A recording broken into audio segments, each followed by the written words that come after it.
It sounds ridiculous, but I actually finally understand my body and what works for me and what doesn't, and it's actually quite liberating. I wish I knew all of this information about myself 10 years ago. I would have been fabulous. Shame. Hi, I'm Rochelle Humes, and this is My Body, My Story.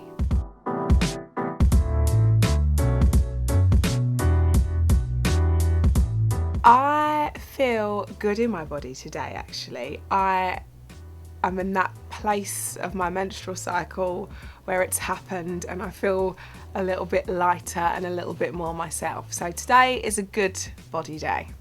The feeling of accomplishing something physically, I think it's like no other. It's at no other high, and I think you can really have yourself down as a particular person. So I sort of had myself down as not a runner, and I've since realised that running isn't actually my favourite thing and my favourite form of exercise, but I'd be that person that is like, oh no, running, I can't run, I'm not a runner, it's not for me, I can't do it.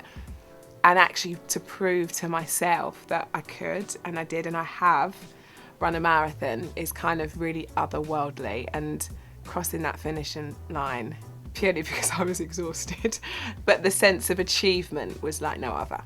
I think the journey of really finding what works for me has been quite broad. I've kind of had, trainers over the years, or attended certain classes, or, trying running. And I think I've really tried it all to find what fits and what suits me. And I think I've found working out intimidating for so long, and I found that the focus was really on the visual. The thing that takes me out of my mind and into my body more is Pilates, and it's the only thing that the exercise that sort of takes me out of that every day, and I really don't think about anything else other than the moment I'm in, because I'm challenging myself and I'm pushing myself. And it is, people think that it's just stretching and that's really quite easy, but it's not. And I do find it hard, but it really means that I focus on that, and I'm in that moment, and I'm really present, and that's why I really see it as me time, because nothing else enters my head whilst I'm working out. My hit back to actually my husband, that sort of was like, yeah, I kind of work out, but you're more of a sort of Pilates girl. And I've been doing Pilates since, before I had Valley, who is nearly 7. So I think probably about 9 years, and nothing gave me greater joy than seeing my husband and his trainer, who I'm really good friends with. I was like, right, you guys are coming to class with me. And it was just a brilliant moment because I was better than them. And that's really kind of, my husband is one of those annoying people that tries his hand at anything kind of sport related, and he will, those annoying people that are just great at everything. And it was a first, and it was brilliant. And to sort of see him instantly gain respect for it, and, realise that he was a little bit out of his depth, was brilliant. I think there's nothing that's given me a strong core like it, and I've really sort of noticed it throughout life. Like, we were on holiday and I'm obsessed with paddleboarding, and I really wanted to be that girl that's the paddleboarder. And I tried it I think it was the second time I'd done it. The first time I wasn't so good, but it was all really about core strength, really, the balance. It all comes from your core, right? And I smashed it. I was great at paddleboarding, but I think there's other ways that it really sort of serves its purpose. Even like lifting my son, he is so heavy, and like little things that, like, my car is like high, so to get him into the car seat is like one of those daily struggles. And yeah, I just really noticed, for being so strong now in my core, and it's those kind of inner muscles that are behind the main muscles that you'd normally focus on. I feel like I really am feeling the benefits in day-to-day life. I think my whole outlook on fitness has changed, and I literally train for life. I train for my mind.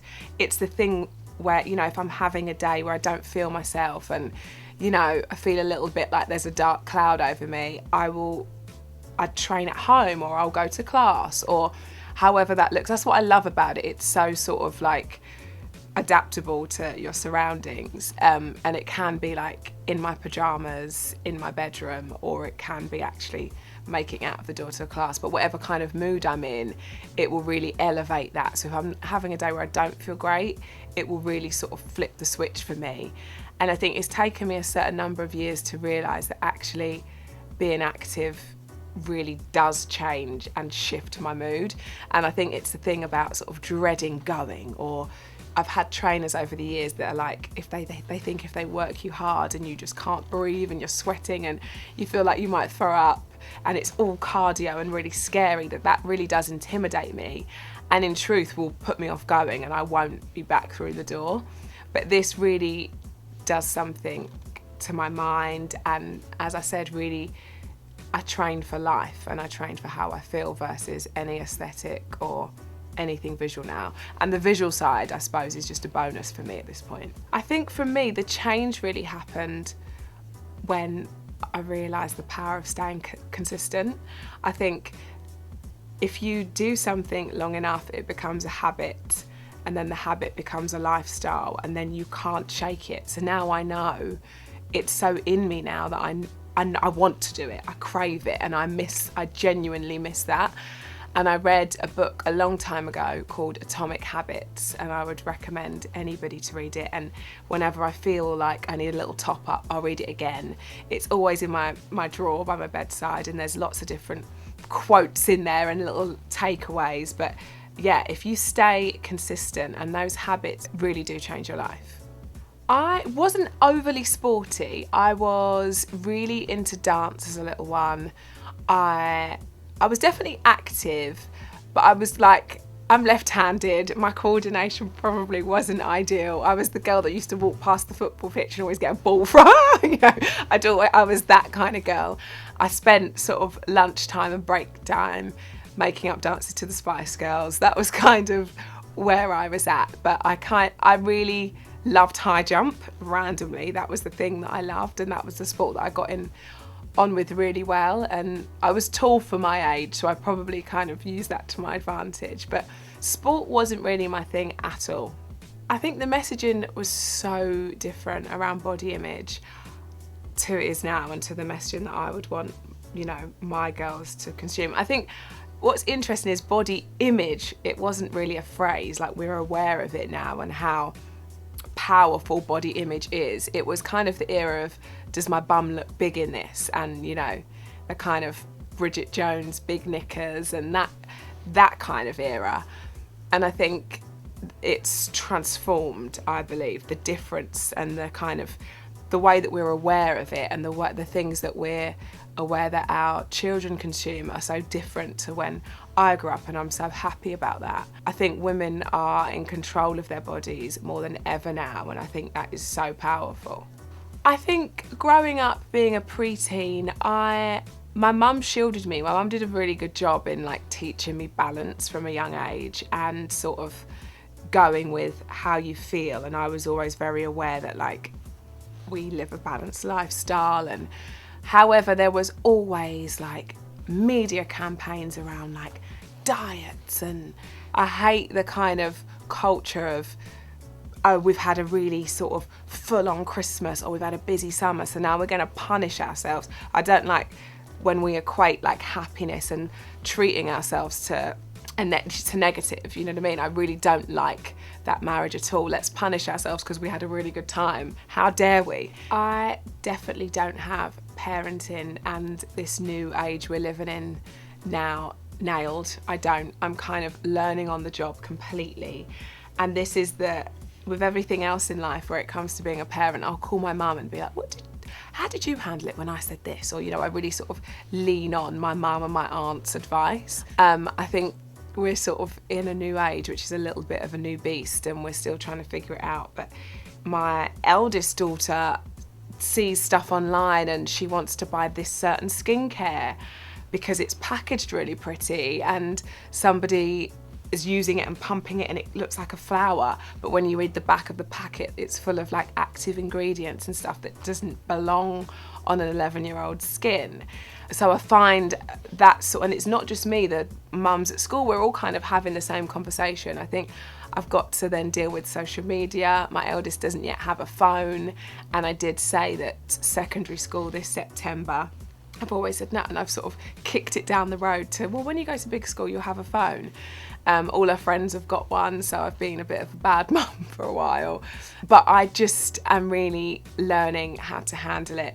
When it comes to body image, I always want them to know what health and what wellness is and how important that is to us, not only to body but also to mind. When they were younger, and so my middle child, we talk a lot about their teeth and how about eating certain things aren't great because we've got to look after our teeth, and we don't want to be going to the dentist all the time. So I kind of I try and put the focus on other elements and sort of leave the body last. I think it's my job to make sure that they're eating balanced. It's my job to make sure they're staying active enough.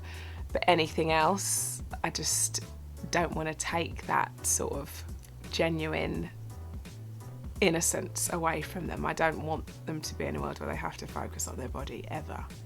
I think for me, being pregnant the first time, I was in a girl band, and I was pregnant whilst we were still very much working and shooting music videos, and I kind of found that quite tough. I kind of felt like I had to be back, and it wasn't necessarily so much an outside pressure, it was more the pressure that I put on myself. Obviously we're surrounded by 4 gorgeous women, and I kind of really felt that I want to be back to work. I know we've got a single coming out soon, but I'm kind of not ready.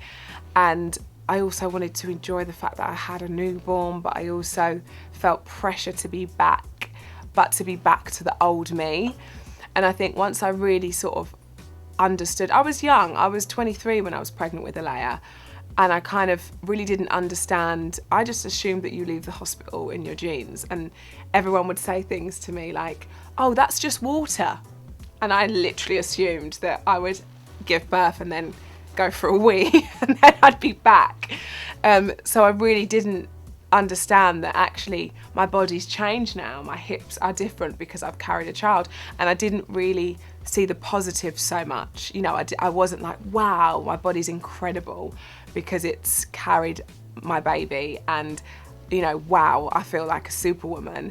I kind of was like, okay, yeah, fine, but how am I going to get back to work? And that kind of, I'm pleased that I had 2 other successful pregnancies and births, because it really meant that over time I took that pressure off myself because I understood it a little more. I think I just really didn't expect it to be as it was, naively. I think there's so much focus when you're pregnant in the media that I wasn't ready for. I remember there being headlines like, Rochelle flaunts her bump. And I'm like, I kind of got a bump, there's not really much I can do. I'm just, by default working, and here I am being pictured with my bump. So I remember thinking, goodness me, like the attention really cranked up a notch as soon as I got pregnant. I didn't really see the interest. I kind of was at the time where I actually felt quite vulnerable and quite uneasy, and I didn't realise that it come with a whole new level of attention. I think the pressure was definitely put on myself by myself. I think just because I was naively desperate to be the person I was before, the body that I had before, and I think I didn't really understand that actually everything does change. And look, it's shocking when you have your first child. It is shocking. You could read every book in the world and listen to every podcast in the world, but nothing prepares you for the way that it alters your life. And for me, it was completely for the better, but it doesn't make it any less shocking, I do think we're more supporting of motherhood than we were.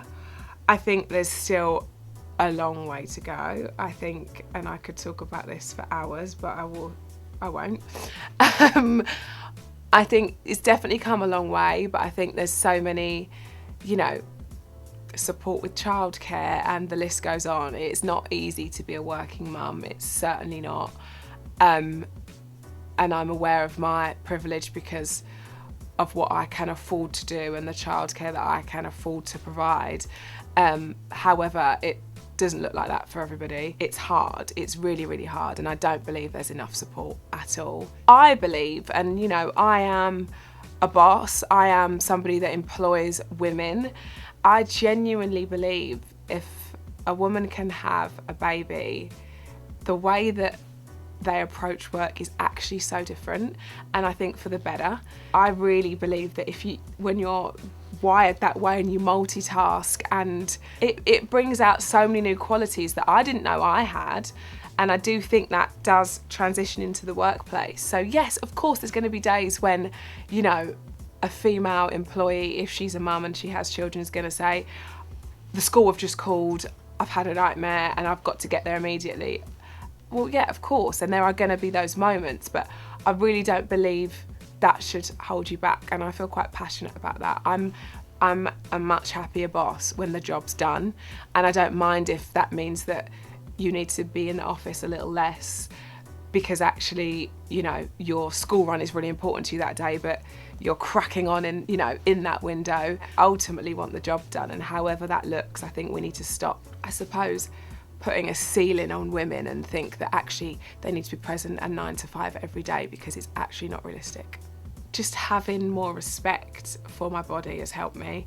We're all so quick to criticise, and I've almost got better at taking a compliment as I've got older. I'm not like there yet. I do get a little bit awkward, but you know, just not kind of, I really believe that thoughts are things, and the quicker that you kind of train your brain into thinking, actually, yeah, you know, I am stronger than I was, or yeah, maybe I am a little more toned, or maybe, you know, it's okay. It doesn't mean that you're showing off. It doesn't mean that you're vain. It doesn't mean that you're kind of unapproachable, because you care about yourself. Like, self-care is the best kind of care, and I couldn't look after everybody else and go to work and be needed and get home and be needed and, you know, try and be a good wife and a mum without actually taking care of myself too. And I think as females, generally, we put ourselves last because there's so much other shit to deal with.